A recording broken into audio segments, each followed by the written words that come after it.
அஸ்ஸலாமுஅலைக்கும். இன்னைக்கு நம்ம ஹாசரா கிரியேஷனில் பண்ண போகிறது ஸ்ப்ரிங் ரோல் ஷீட். 1/2 கிலோ மைதாவில் செய்கிற இந்த ஷீட்டை வச்சு என்னென்ன ரெசிபி பண்ணலான்னு வரப்போகிற வீடியோஸில் ஷேர் பண்ணுறேன். இஃப்தாருக்கு ஒரு ஐடியா வீடியோ தான் இது. உங்களுக்கு இது யூஸ்ஃபுல்லாக இருந்துச்சுன்னா ட்ரை பண்ணி பாருங்கள். ஷீட் பண்ண 1/2 கிலோ மைதாவை சளிச்சிக்கலாம். அதில் 1 table spoon cornflour, 1 table spoon oil, 1½ teaspoon உப்பு சேர்த்து எல்லாமே ஒன்றா கலந்து விட்டுக்கோங்க. 240 ml கப்பால் 1 கப் தண்ணி சேர்த்து நல்லா கலந்து விட்டுட்டு தேவைப்பட்டால் 1/4 கப் தண்ணி சேர்த்து மாவை கட்டியாக பிசைஞ்சு எடுத்துக்கலாம். மாவை 30 மினிட்ஸ் ஊற விட்டுடலாம். 120 ml கப்பால் 1 கப் மைதா மாவு, 1/2 கப் ஆயில் சேர்த்து கட்டி இல்லாமல் பேஸ்ட்டாக ரெடி பண்ணிக்கலாம். மாவு 30 மினிட்ஸ் ஊறிடுச்சு.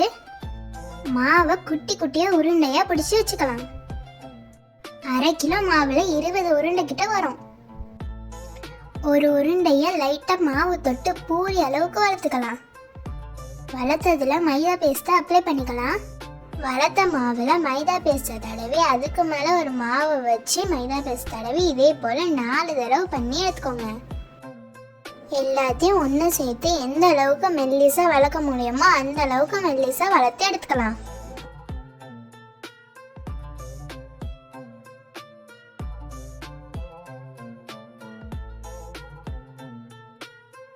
தோசை தவாவில் லைட்டாக சூடானதோட வளர்த்த மாவை சேர்த்து திருப்பி விட்டு வேக விட்டு எடுத்துக்கலாம். மாவு சப்பாத்தி மாதிரி முறுகி வரணும்னு தேவையில்லை. வெள்ளை கலர்லேயே நல்லா வேக விட்டு எடுத்துக்கோங்க. எல்லா மாவையும் இதே போல் சுட்டு எடுத்துக்கலாம். ஒவ்வொரு லேயராக பிரித்து விட்டால் அழகாக பிரிஞ்சு வந்துடும். நம்ம கையில் வச்சு பார்க்கும்போது நம்ம கை தெரியணும். அந்த அளவுக்கு மெல்லிசாக வளர்த்து எடுத்துக்கோங்க. எல்லாத்தையும் பிரித்து எடுத்து வச்சாச்சு.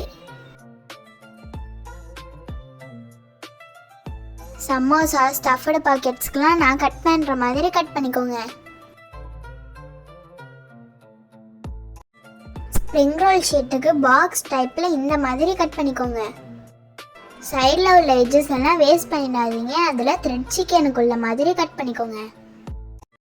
இந்த டைப்பில் சமோசா ஸ்டஃப்டு பாக்கெட்ஸுக்கெலாம் கட் பண்ணியிருக்கேன்.